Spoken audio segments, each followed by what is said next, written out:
Ya, sejak mulai diterapkan pada 3 Juli lalu, sejumlah orang dikenakan sanksi karena dinilai melanggar aturan PPKM darurat.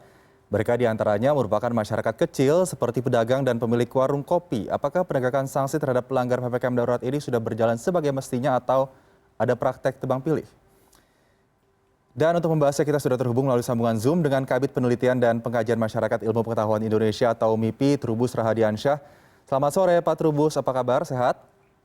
Ya, selamat sore Mas. Sehat selalu. Baik, Bang Trubus, ini ternyata nampaknya ya PPKM darurat juga terbentur oleh kondisi ekonomi masyarakat yang juga darurat. Nah, penegakan hukum dalam PPKM darurat ini melihat situasi yang terjadi saat ini, apakah bisa dikatakan ideal? Menurut saya sih memang tidak ideal. Karena apa? Karena saya melihat penegakan hukumnya hanya pada masyarakat yang kategori masyarakat berpenghasilan rendah lah ya gitu. Dan mereka kemudian ditegakkan di situ. Mereka yang melanggar misalnya kayak tukang bubur di Tasikmalaya atau tempat yang lain juga seperti itu. Saya melihat ini malah justru kontraproduktif. Sebenarnya kan harusnya di dalam penegakan hukum itu intinya kan sebenarnya edukasi ya, memberikan edukasi supaya masyarakatnya tidak melakukan satu perbuatan yang berulang gitu. Karena itu di dalam penegakan hukum itu kan intinya kan ada tiga. Satu adalah mengenai aturannya yang harus jelas, aturannya itu sendiri, substansi aturan. Yang kedua adalah struktur. Struktur adalah aparat yang melaksanakan. Atau kalau dalam sini adalah petugas PPKM kalau sekarang ini. Nah yang ketiganya adalah persoalan di budaya masyarakat atau kedisiplinan masyarakat. Nah karena itu menurut saya selama ini penegakan hukum ada di struktur atau petugas PPKM itu banyak yang belum memahami secara menyeluruh aturan yang ada. Sesungguhnya bagaimana menegakkan aturan secara humanis. Karena itu harus meletakkan pada bagaimana kita itu memberikan satu edukasi kepada masyarakat, menginformasikan secara baik terkait dengan aturan-aturan yang berlaku selama PPKM darurat. Karena intinya adalah bagaimana tumbuh kesadaran, tumbuh keyakinan bahwa PPKM darurat ini sebagai upaya untuk memutus mata rantai penyebaran COVID. Karena apa? Karena masyarakatnya tetap beraktivitas, bermobilitas tinggi, itu maka tujuan kita memutus mata rantai penyebaran COVID yang korbannya sudah berjatuhan, apalagi sekarang ini sudah sampai 2.700.000 tingkat penularannya, dan Indonesia adalah nomor 1 di dunia. Nah ini harus diberikan pemahaman yang komprehensif menurut saya kepada masyarakat, sehingga disinilah mereka-mereka yang kategori MBR, masyarakat berpenghasilan rendah ya, yang mereka hanya hidup dari mengais rezeki hari ini hanya untuk makan hari ini, itu memang harus diberikan satu pendekatan tersendiri ya. Jangan kemudian kita hantam kromo, kita bersifat universal, dan mereka dipaksa untuk mematuhi aturan di dalam PPKM darurat itu. Nah, disinilah kemudian kearifan daripada tugas PPKM ketika menghadapi masyarakat yang ya sama-sama dalam situasi yang sangat kritis sekarang ini karena terdampak COVID, namanya juga situasi extraordinary, situasi yang pandemik ya, situasi yang wabah. Memang dibutuhkan kesabaran, ketabahan menghadapi ini semua. Kalau kita kemudian dihadapkan pada emosi-emosi seperti Satpol PP yang menampar ibu yang hamil misalnya, nah ini menurut saya sudah arogan itu, sudah terlalu berlebih-lebihan. Harusnya diperingatkan secara baik. Juga ada yang kemudian lagi berkerumun kemudian disemprot pakai mobil damkar lah. Ini kan cara-cara yang terjadi di Semarang kan misalnya. Tapi ada juga yang lebih arif bijaksana, misalnya di Bali. Itu ada petugas sate, kemudian satenya diborong atau nasi goreng.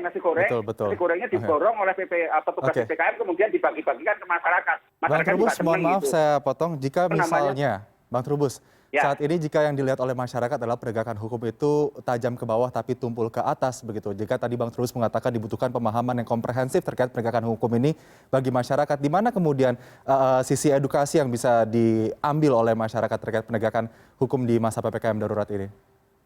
Iya, menurut saya ya sisinya adalah sisi pembelajaran, Mas. Jadi di situ belajar bahwa pemberlakuan PPKM darurat ini memang dipenuhi dengan sanksi. Artinya dia harus taat, ya harus patuh kepada yang namanya aturan PPKM darurat. Entah itu protokol kesehatan, entah itu yang namanya kerumunan, itu semuanya harus dihindari. Kita juga aturannya dengan 3T, testing, tracing, dan treatment juga harus diikuti. Jadi semuanya harus mengikuti aturan-aturan yang ada.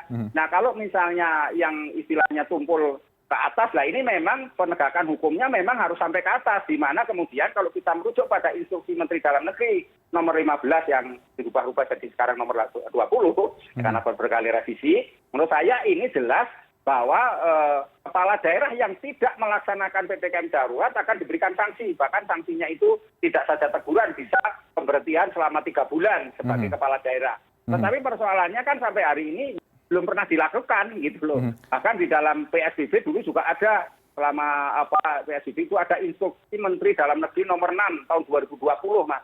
Di situ kepala daerah yang tidak menegakkan protokol kesehatan itu akan diberikan sanksi. Tapi sampai selesainya PSBB juga nggak ada gitu, nggak ada sampai hari ini, belum ada kepala daerah yang diberikan sanksi apapun gitu. Jadi menurut saya ini menyebabkan publik melihat bahwa ketidakadilan muncul di situ. Di satu sisi juga ada keluarga anak pejabat lah, keluarga petinggi di negeri ini yang jalan-jalan kemana, traveling kemana. Nah ini juga menimbulkan masalah kan, di mana persoalan-persoalan yang kemudian menurut saya harusnya memberikan keteladanan ya kan, memberikan sama-sama istilahnya toleransi dan memberikan contoh gitu ya tentang kebaikan.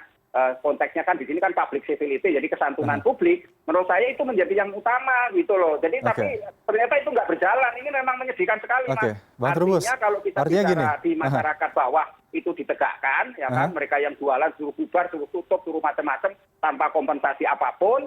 Sementara yang masyarakat kita di menengah ke atas atau tadi yang kategori entah itu pemimpin, entah itu elit, entah itu pejabat ataupun apa, ya itu masih banyak yang bermobilitas tinggi, bahkan diam-diam juga ada yang ke luar negeri, ada yang kemana-mana lah. Inilah kemudian memberikan satu warna di kita, catatan tersendiri bahwa penegakan hukum di kita itu sangat lemah, Mas. Itu yang jadi masalah. Nah, kalau penegakan hukumnya lemah, maka yang terjadi PPKM daruratnya juga tidak berjalan efektif, karena efektivitas dari PPKM darurat itu ditentukan oleh 2 hal. Satu, oleh pengawasan yang ketat, yang kedua adalah penegakan hukum yang memadai.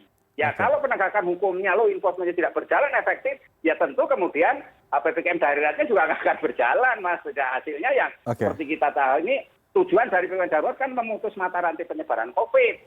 Ya, bukan menekan orang bermobilitas, tetapi karena mobilitas itu menjadi sumber penularan, maka pemerintah membuat kebijakan agar mobilitasnya diturunkan, agar mobilitasnya itu dikurangi. Atau kalau perlu tidak ada mobilitas lah secara keseluruhan. Bang Trubus. Nah, di sinilah kemudian PPKM Mikro dikatakan efektif dan penularan bisa dikendalikan. Saya rasa itu, Mas.